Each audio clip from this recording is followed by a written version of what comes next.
Welcome back to another episode of the Fit Positive podcast, where we talk common sense about health and fitness in midlife, how to look after your body and your mind at this stage of life, being intentional with how we move and how we eat, and focusing only on what's proven by science to work. Now, I did an episode last year on sleep, but I wanted to circle back to this topic again because it's still one of the biggest struggles I hear from women in midlife and beyond. People beyond menopause into old age still struggle with sleep. And I totally get this because I've had my own struggles with sleep and I've overcome them. So I thought it would be a good idea to share my own sleep routine. Purely because people are asking, I often talk about the fact that I go to bed at 9 p.m. every night, even at the weekends. And people usually are a bit shocked by that and ask, how does the whole family routine fit in around that? And so I'll share our family routine, even though it is unique to us and is only a reference point. But it might be helpful for those of you asking, how I make this work in my household. And then I'll also share what's proven by science to work for sleep, because we always talk about the things that are proven by science. And, I think it's helpful, even though I may have covered some of these things before in the previous episode, it's helpful to go through them, and we will go through them in terms of the lifestyle habits that help with sleep and the pharmacological tools that we have available to us as well. All right, let's get into it. So we'll talk first about my evening routine. And I'm saying evening routine because it's not really just about my sleep routine. I talked about that the last time, but really it's about what we do leading up to bedtime in our household. So for me, my sleep routine, I guess, starts at dinner time. So we, as a family, will have dinner around 7 p.m. It might be 6:30, it might be 7:30, but usually it's in or around 7 p.m. So we'll all sit around the table together as a family and have dinner every night. It just happens every night. We're lucky that we don't have activities going on that prevent that. One night of the week on a Thursday, we don't get back till 8 p.m. So we have a late dinner on Thursdays around about 8 o'clock. And that means everything else after 8 p.m. is compressed into shorter time frames. And I still get to bed at 9 p.m. But most evenings we'll have our dinner around 7 p.m. Then we might do a few jobs or sit down and watch a bit of TV together. But always by 8 p.m., Joseph, who's our youngest, he's 10, he's almost 11 now, he'll come in and watch TV with David and I at about 8 p.m. And then 9 p.m. is Joseph's bedtime and my bedtime. So David will settle Joseph. He brings Joseph and hangs out with him in his room for a little while. And Joseph will go to sleep. He's asleep by 9:15, 9:30. And I will be gone up the stairs as well at 9 p.m. And Heidi goes into her room and she does her own thing. She's 14. She's well able to put herself to bed, and she goes to bed in or around 10 p.m., 10:30. So that's the evening routine. It's pretty simple, pretty normal, straightforward, I would say. And then after that, I go upstairs, and the first thing I do is, well, first of all, we have lights dimmed around the house. I think it's nice to set that mood and that wind down ambience, I suppose, before you go to bed. So the lights are dimmed, we're relaxing. And when I go upstairs, it's all dim lights, and I will hop into bed. But the first thing I do is I will, because now, unlike the last time I recorded this episode, now I'm on HRT. So my HRT is part of my bedtime routine. So I use estrogen and I take a progesterone capsule or tablet. So oral progesterone, I take that and I apply my estrogen gel. And then I will sit and read my Kindle for a little while. It might be 10 minutes, it might be 20 minutes, depends on how tired I am. And then often, not always, but often, I will do a 10-minute calm meditation from the Calm app. It's called the Daily Calm, and it's on, it's a guided meditation, really easy. I just listen to it, and sometimes I'll fall asleep while I listen to it. Other times I'll stay awake. But I do find that I have ADHD, so I have a very chaotic brain, and it's difficult for me to slow that brain down at bedtime. So I need to do a couple of things. Not everyone needs to do all of these things. For me, I'll have to do my Kindle and likely a calm meditation to really just calm my brain down. And interestingly, Joseph also has a calm meditation. It's not a meditation, it's a sleep story. But the Calm app I think it's amazing. It has sleep stories on it, and he will listen to often the same sleep stories over and over. They have a variety of sleep stories for kids. And so he'll listen to that, and that's how he goes to sleep. And funnily enough, that's what I'm doing upstairs at the same time. I'm listening to my own calm meditation, and I'll often go to sleep just at the end of that.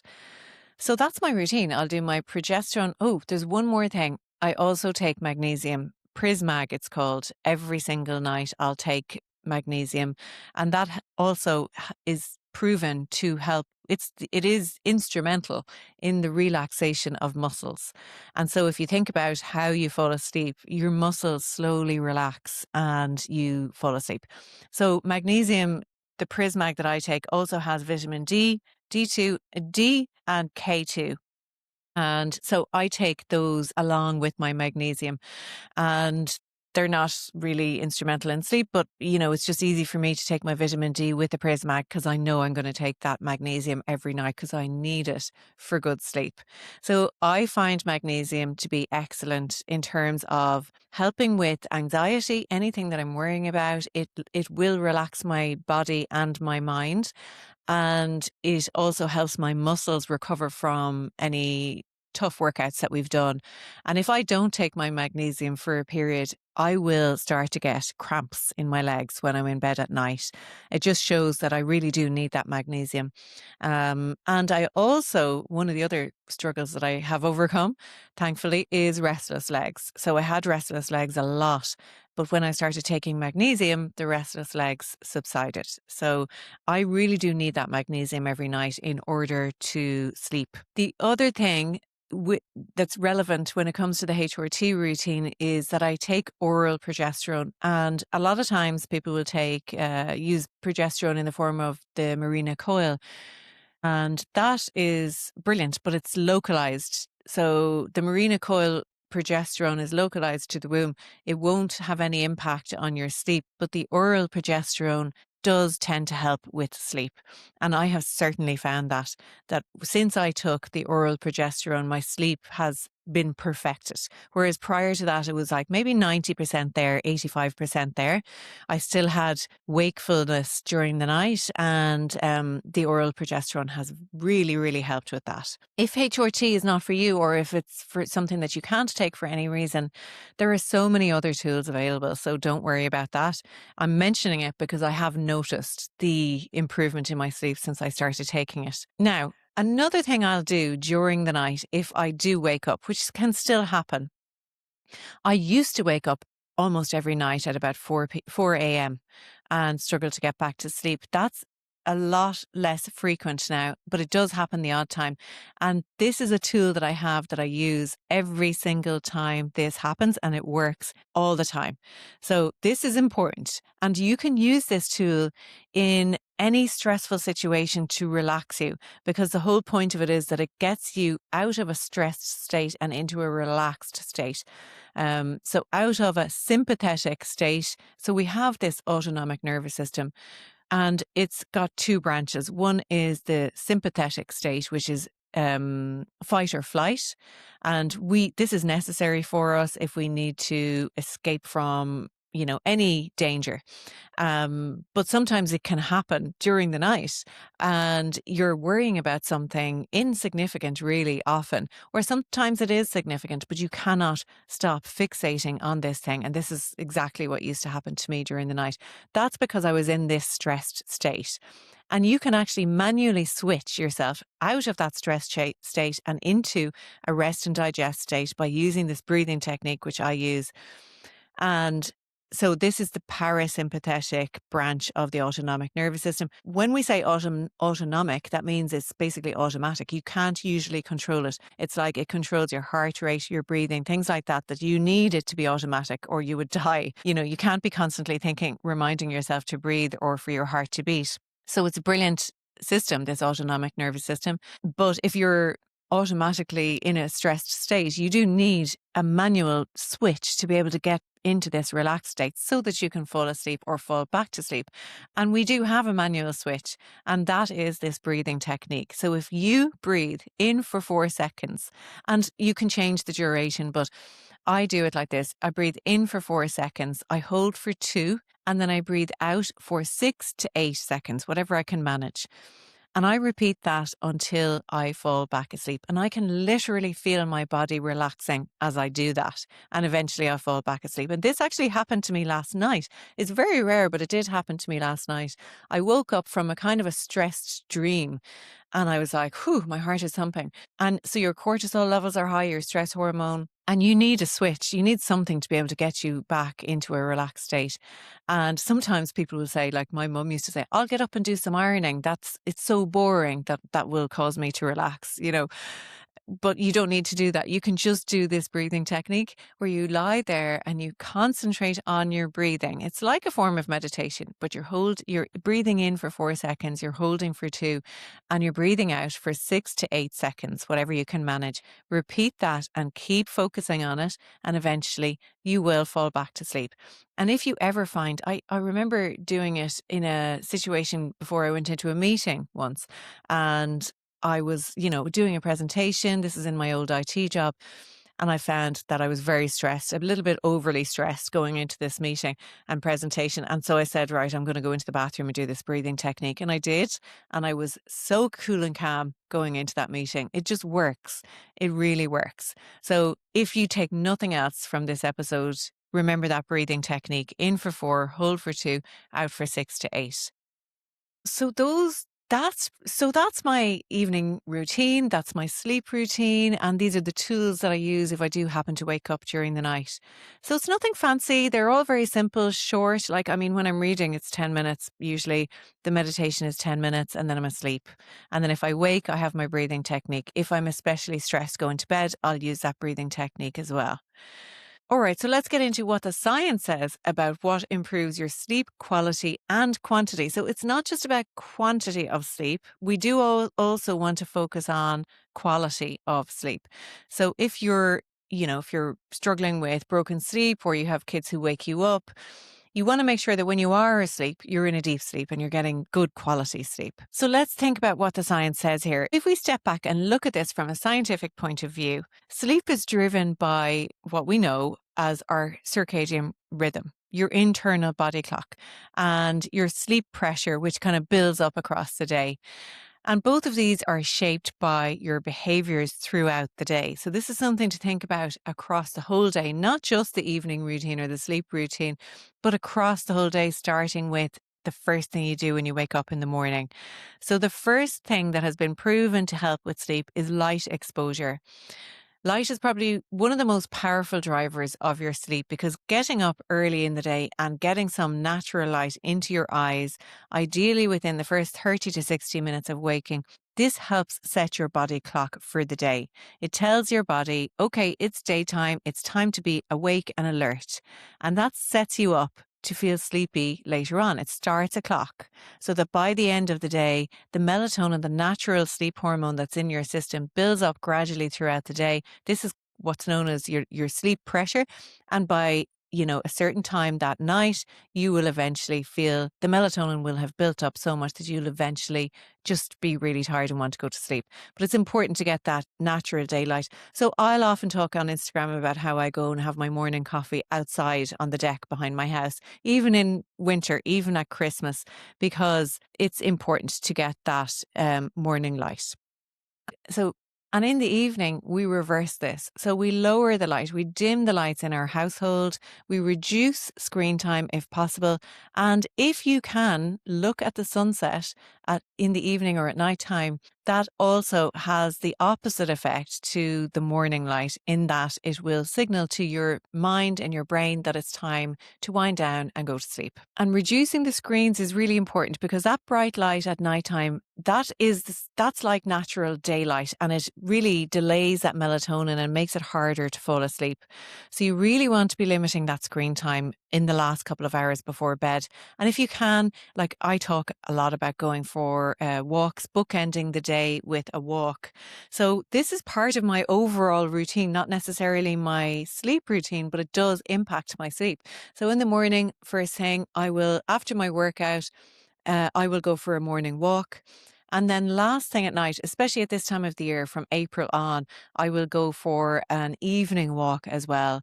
And usually that's at sunset. So I will see that sunset kind of light, the evening light, and that will help me sleep that night. Like it all has an effect. So there's lots of little things that are leading me up to having a good night's sleep each night.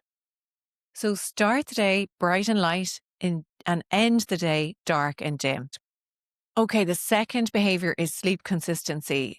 Your body thrives on rhythm. All of our bodies do. I mean, there are very few exceptions to this rule.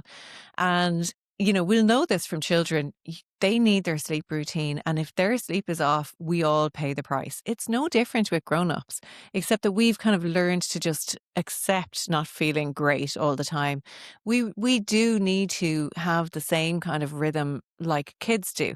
So, going to bed at the same time every night, waking up at roughly the same time every morning will train your body to expect sleep.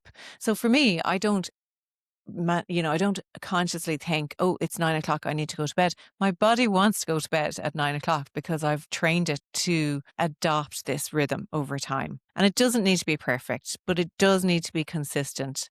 And if you're starting from a place where I know I have one member who said, I tend to fall asleep on the couch when I finally get to sit down at 11 p.m. each night.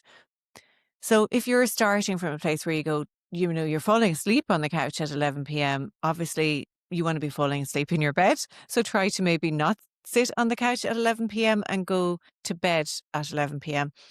And then from there, you can inch back by maybe 15 minutes. And if you need that little bit of time on the couch, could you inch that back by 15 minutes? It's all the little things that you do in the evening.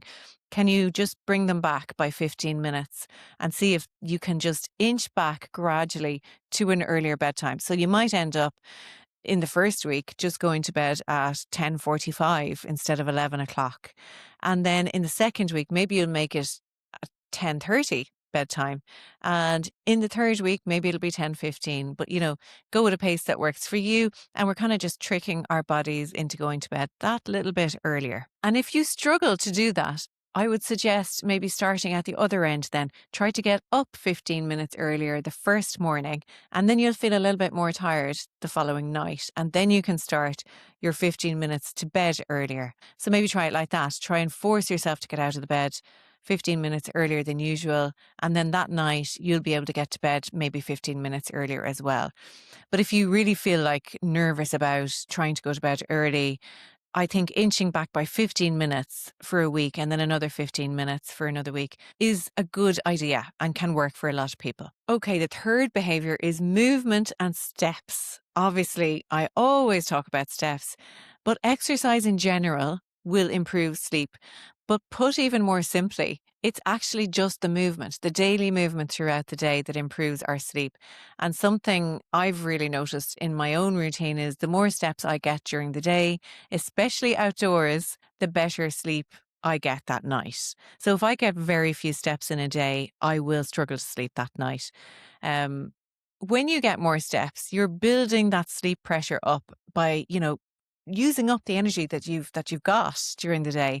You're also, if you're outdoors getting those steps, you're getting natural light and regulating your body clock by just going for walks outdoors. And, steps indoors also count. Just movement throughout the day. It doesn't need to be specific to any type of workout or anything like that. You just need consistent daily movement. And if you find that you're sitting at a desk all day, standing up, using a walking pad at your desk, setting your alarm so you can do lots of micro walks throughout the day, things like that will just increase those steps and that will help you sleep that night. Okay, next behavior is the wind down routine. These are all the lifestyle behaviors, and I will get into the pharmacological ones later. And maybe you're doing all of these and you're like, oh, this is not good. This is no good to me. I'm already doing all that and I still struggle. Don't worry, we've got lots of tips here. We'll get to the pharmacological ones later. But the wind down routine is important and it doesn't need to be complicated. You heard what I do. I just have a book and a 10-minute meditation. Sometimes it's just the book. It doesn't need to be complicated. It just needs to be a routine that works for you. That's the whole point. It's establishing a rhythm and a routine. And, it could be reading, it could be journaling. A lot of people like to journal and because that gets the thoughts out of their head at night. It could be, gratitude journaling, people like to do as well. It could be meditation. Um, any of those things can help. A bath, a hot bath can help. But something that shifts you out of your task driven mode during the day. You don't want to be doing jobs right up until the point at which you lie down. Even if you only have a 20-minute window where you have something that's, intentionally part of your bedtime routine. That's really important because lying into the bed, sitting at your computer until 11 o'clock at night working and then going, oh my God, it's 11 o'clock. I need to go to bed and lying straight into the bed. That's not going to help your sleep. We know this, okay? We need to reduce that screen time and do something that's a little bit more intentionally driven to help you sleep. So reading, journaling, meditation, whatever works for you, a nice bath, just something that shifts you into that sleep mode. So your wind down routine. That's that covered. Next, our sleep environment is important. And I have to say, if I have a cluttered bedroom, it will impact my sleep. So that's important. Try to have your sleep and your bedroom nice and organized and calm, and let it be a sanctuary, somewhere you enjoy going, rather than feeling stressed when you walk in because the room is in a mess. This was definitely me in the past. Also, we don't want the room to be too hot. What is recommended from a scientific perspective is cool, dark, and quiet, obviously. And this topic of quiet has come up recently because people are saying, well, my husband comes into the room after I go to bed and he will wake me up. So there's no point in me going to bed before him because he's just going to wake me up anyway, and then I won't be able to get back to sleep. So what I do in this situation, and I didn't mention this in my routine earlier on, but I will use earplugs and an eye mask. So it's going to be dark no matter what the weather is like. If it's the middle of summer and it's bright outside at 9 p.m., I'm still in bed with an eye mask on and earplugs in my ears. And, when my husband comes into the room, he needs to be quiet coming in. He's not going to turn the lights on, because that would be rude. He knows to come in quietly. And when I get up quietly because I get up at 5:30. So he comes in, he's quiet, but I'm a light sleeper. So if I didn't have those earplugs, I would definitely wake up. So I have good earplugs. They're called Qs, Quies, and I get them in any pharmacy. And I use those every single night. I cannot really sleep without them. I forgot them when I was on my skiing holiday recently, and I've found others in a pharmacy, but I had one night without them and I had the worst night's sleep ever. So all of my little things are important to me. For some people, you won't need earplugs, but I've always been a light sleeper. So I do need earplugs or I will wake up. So cool, dark, and quiet is what the sleep environment needs to be. And if you struggle to make your room dark, you don't have blackout blinds, then an eye mask is a great option. If there's noise, if you have teenagers downstairs, put the earplugs in. Sometimes us women feel like we need to stay up until the last teenager has gone to bed. And I don't know if that's really the case. Can we not trust them a little bit more to turn things off and be responsible so that you can get to bed at a time that you need to go to bed? So that's a question. Can you have that discussion with your teenagers if they're keeping you up late at night? And can you say, look, this is really important to me. I really need to look after my health and I can't function. I can't do any of my healthy habits if I'm not getting a good night's sleep.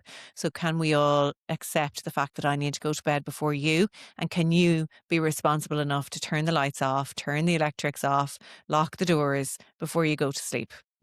And put that responsibility on the teenagers or whoever else is left up at nighttime. It's a reasonable request, if you ask me. All right, so that's the sleep environment, cool, dark, and quiet. Next, we have caffeine and alcohol. These are behaviors that sometimes we don't realize are impacting our sleep. A lot of people will say to me, oh, I can have a drink before I go to bed. It doesn't impact my sleep at all. And it might not impact your ability to sleep, but sometimes but it will definitely impact your quality of sleep. And I tested this with a Whoop. I used to have a Whoop watch type thing, and it's a Whoop strap, I think they call it, which monitors your sleep quality as well as your sleep quantity. And every single time I had a drink, even if it was only one glass of wine, my sleep quality was impacted. I did not get into that deep, restful sleep as much for as long as other nights. And I would wake up feeling a little bit less rested. So even though we think sometimes that alcohol doesn't impact our sleep, it really does. So caffeine has the same effect. But with caffeine, if you keep it to, earlier than midday, you should be fine because it will have worn off before it's time to go to bed. But you don't want to have caffeine before bed, obviously. Sometimes there will be espresso martinis on offer on a night out, and you will just have to accept that if you have that espresso martini, you will have a poor night's sleep or your quality of sleep will be impacted. And sometimes it's worth it. One thing that I did notice is I've tried this low calorie, low alcohol wine that's called Flight by Brancott Estate, and you can get it in Dunn's or any of the off licenses or supermarkets. They all have it, and because it's lower in alcohol, if I have one glass of that, I don't have any negative impacts to my sleep, and I get a great night's sleep, even if I've had that one glass of wine, because it's really low in alcohol. So that's an option if you feel like you do want to have a drink, but you really want to improve your sleep at the same time. Okay, meal timing. So, meal timing can be driven by the family's routines, like I mentioned. Sometimes we have our dinner at 8 p.m. on a Thursday when the kids come in late from their various activities. We don't eat until 8 p.m. And sometimes this can impact people's circadian rhythm and the quality of the sleep that you get. So, we have this, like I mentioned earlier, the autonomic nervous system. We have the fight or flight, and the rest and digest. So, rest and digest is that parasympathetic branch of the nervous system. And while you're resting, you don't also want to be digesting. Ideally, you get your digestion done before you go to sleep, because your sleep quality could be impacted if your body is still working on digesting your food. So ideally, you want to have your meals finished 3 hours before bed, if possible. Sometimes it's not possible, but just keep it in mind. So, eating a little bit earlier, if you can inch the meals back by 15 minutes, just like you're inching your sleep back, that can help improve your quality of sleep. I know my dad, he has unbelievable issues with sleep. He always has had, and he cannot eat after 6 p.m. or he will be up awake during the night. So for him, he literally doesn't eat for hours and hours before he goes to bed. But for most people, 2 to 3 hours. If you can stop eating 2 to 3 hours before you go to bed, that should also help your sleep. And then the pharmacological things that I've kind of mentioned in my own sleep routine. Number one is magnesium. And the one that I use is called Prismag. And that really does help support relaxation. And I take it every single night. I never go without my Prismac, my magnesium, and that's why I have my vitamin D in there with it. It comes in the same capsule because it's easier for me to take my vitamin D, in the magnesium, because then I only have to remember one thing and I won't ever forget the magnesium because I won't sleep well if I don't have it. So Prismag is the one that I use, and I take this every night. I highly recommend that. Another thing that people take, and this is, I think, prescription only, is melatonin can help with sleep if you really, really struggle to get to sleep. It helps get to sleep, but it doesn't help you stay asleep. So this is something to discuss with your GP if you struggle with sleep. I know my son actually takes melatonin. It can help. He is undiagnosed, but likely ADHD, and he used to struggle to get to sleep at night. So we started him on the advice of the GP on melatonin, and it absolutely transformed not just his sleep, but his behavior throughout the next day. His behavior was erratic and volatile, to say the least, before. And as soon as literally overnight, as soon as he started taking melatonin, he started to fall asleep literally an hour earlier, an hour and a half earlier than before. And so that, because he was getting an extra 90 minutes of sleep every night, improved his behavior throughout the next day. So melatonin is hugely helpful in terms of getting to sleep at night, but it's a prescription only thing and you're not supposed to be on it long term. So, if you do go on it, remind yourself to go back to your GP and discuss coming off it at some point as well. All right, so that's the magnesium and melatonin. Now, the hormones I mentioned, progesterone, well, estrogen and progesterone can both play a role in sleep, and HRT has been proven to improve sleep quality in midlife. And I talked about the oral progesterone in particular. For me, that's how I literally observed the difference in my sleep immediately as soon as I started taking that progesterone. So I take that and, be aware that if you are on the Marina coil or something like that, that the impact of progesterone on your sleep won't be apparent because that Marina coil is localized to the uterus. So it won't impact your sleep. But if you do struggle with sleep and you're on the Marina coil, discuss it with your GP because there are various different options available. There's like cyclical progesterone, which is only 2 weeks of the month. There's constant progesterone, which is throughout the month. There's, lots of different combinations that you can discuss with your GP if that's something you're interested in trying. So that's the full list of things that I do and that have been proven by science to help with sleep in midlife. There's a lot there and, they won't all be relevant to everyone, but hopefully you can go back through these and pick the ones that are relevant for you. Try zooming out across the full day and thinking about your whole routine from the moment you wake up till the moment you go to sleep and try and adjust little things along that timeline to help you improve both your sleep quality and your sleep quantity. And let me know over on Instagram how you get on with all of this. I know it's such a struggle, but there are solutions. There really are. And it's about continuing to try each and every one of these things until you get exactly the right combination of tips and tools that works for you.